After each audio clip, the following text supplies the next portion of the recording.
Welcome to Theology Talks. In today's episode, we delve into one of the most pivotal moments in Christian history, the trial and crucifixion of Jesus of Nazareth. Join us as we explore the powerful events of the Passion Week, from Palm Sunday to the resurrection, and uncover the theological significance behind these sacred stories that shaped the foundation of Christianity. The trial and crucifixion of Jesus of Nazareth. The foundation of Christianity is rooted in the story of Jesus Christ's trial, crucifixion, and death.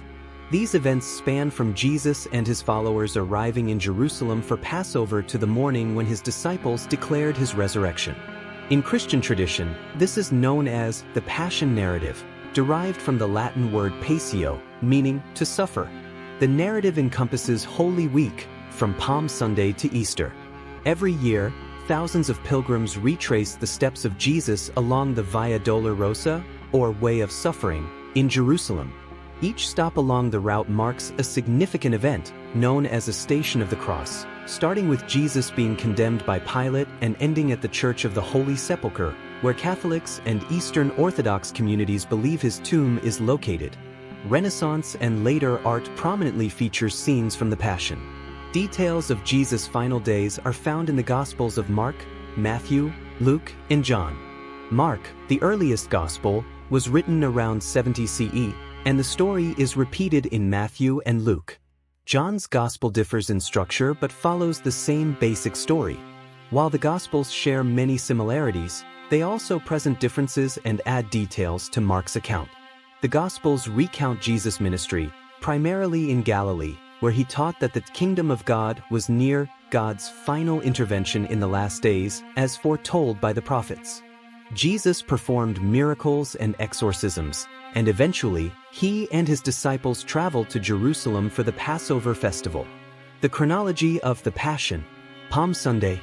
Passover commemorated the Jewish people's liberation from slavery in Egypt, drawing thousands of pilgrims to Jerusalem each year. Jesus and his disciples stayed with friends in Bethany, near the Mount of Olives. Jesus instructed his disciples to find a donkey, and he entered Jerusalem riding it. Crowds greeted him joyfully, waving palm branches, hence the name Palm Sunday. They welcomed Jesus as the Son of David and King of the Jews, referring to the prophecy that God would raise up a ruler from King David's line. David, anointed by the prophet Samuel, gives us the Hebrew term for anointed one, Messiah. Jesus' entry into the city is often described as a triumph, following the tradition of kings and Roman emperors entering a city. The Gospels also refer to this as fulfilling the prophecy of Zechariah 9 verse 9. Behold, your king comes to you, humble and riding on a donkey.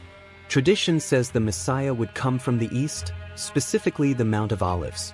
While it's uncertain if this occurred on a Sunday, Jewish law required anyone celebrating Passover to purify themselves if they had come into contact with a corpse in the past year.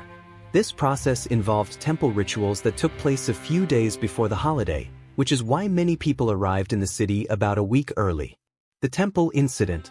The first three Gospels recount that as soon as Jesus entered the city, he went to the temple and overturned the tables of money changers and animal sellers, declaring, "My house shall be a house of prayer, but you have made it a den of thieves."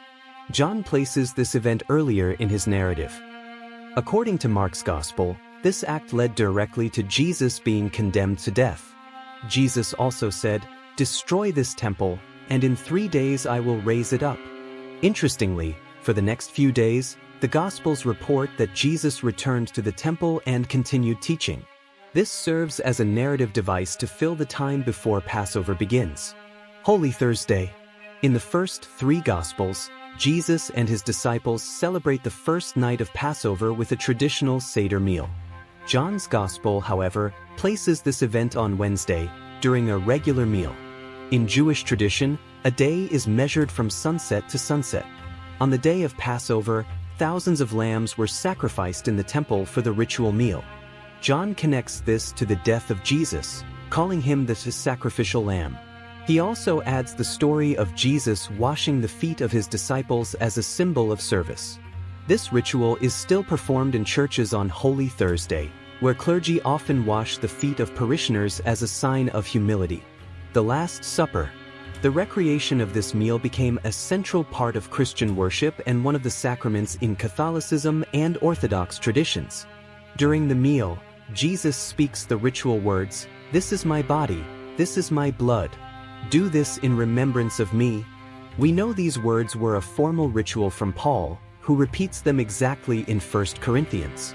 The Last Supper is often called the Eucharist, meaning thanksgiving in Greek, and later, communion. At this meal, Jesus tells the disciples that one of them will betray him. Judas Iscariot secretly informs the Jewish authorities where to find Jesus that night, leading to his arrest. The 30 pieces of silver is a reference to Psalm 41 verse 9. The agony in the garden. After dinner, Jesus and the disciples head to the foot of the Mount of Olives, to a place called Gethsemane, which was actually an olive press, not a garden. Jesus asks his disciples to stay awake and keep watch while he prays, though he has to wake them 3 times. His prayer, known as the agony, is a plea to God to avoid the suffering ahead, but despite receiving no answer, Jesus ultimately accepts his fate. The Gospels differ on who exactly arrests Jesus: the temple guards, Jewish leaders, Roman soldiers, as in John, or even just a crowd. Judas betrays Jesus with a kiss. In later Christian tradition, Judas is eternally condemned to hell alongside Satan, as described in Dante's Inferno. The disciples react with a sword, cutting off the ear of a slave, but Jesus heals the wound and tells them to put away their weapons. In a panic, the disciples scatter and abandon Jesus, fulfilling his prediction. The accounts also vary on where Jesus is taken: to the council, the Sanhedrin or ruling body, as in Mark, or the house of the high priest, as in John. Peter stays outside, and when accused of being a follower, he denies knowing Jesus 3 times, just as Jesus had predicted. The Jewish trial. The Gospels also differ on the details of the trial. Was there 1 trial at night, 2 at night, 1 in the morning, or 2 in the morning? Luke adds a separate trial before Herod Antipas, who was in town for Passover, as Jesus was from his territory. The trial centers around claims attributed to Jesus, like, "Destroy this temple, and in 3 days I will raise it up." Mark notes that the trial was considered illegal because the witnesses could not agree. The turning point comes when Jesus, previously silent, answers the high priest's question, "Are you the blessed one, the Messiah?" Jesus confirms that he is, adding that he is also the Son of Man who will come in glory when God's kingdom is established to judge all of humanity. In response, the high priest, mourning, declares this blasphemy and condemns Jesus to death. The trial before Pontius Pilate. Since the Jewish council couldn't enforce the death penalty under Roman law, Jesus is sent to Pontius Pilate, the Roman governor of Judea. In Luke's Gospel, Jesus is accused of telling the Jews not to pay taxes to Rome, a false charge according to Luke. In John's Gospel, Jesus is condemned due to the growing crowds after raising Lazarus, with the high priest arguing that it's better for 1 man to die than for Rome to intervene. In all 4 Gospels, Pilate is hesitant to execute Jesus. He tries to avoid the decision by offering to release a prisoner, Barabbas, and lets the crowd decide. They shout, "Give us Barabbas," leading to Jesus' condemnation for rebellion against Rome. Matthew 27:24 notes that Pilate literally washed his hands of the situation. Good Friday. On Friday morning, Jesus is scourged at the Antonia fortress, where soldiers mock him by placing a crown of thorns on his head. He is made to carry the crossbeam, not the entire cross, to the execution site outside the city walls, at a hill called Calvary. In line with Roman custom, a public sign displaying the charge against him is attached: Jesus of Nazareth, King of the Jews. This charge of treason against Rome led to the punishment of crucifixion, the suffering and death of Jesus. Especially in Mark's Gospel, Jesus endures intense suffering. Mark includes references to Psalms of lament and the suffering servant passages in Isaiah, symbolizing the hardships of the nation. Jesus cries out in agony, my God, why have you forsaken me?" 1534. Luke is the only gospel where Jesus forgives his tormentors from the cross. In contrast, John's account portrays Jesus, a pre-existent figure from heaven, who doesn't suffer in the same way. His last words in John 19:30, It is accomplished, referring to the completion of his mission on earth. Mark, Matthew, and Luke say that only the women followers of Jesus witnessed the crucifixion from a distance.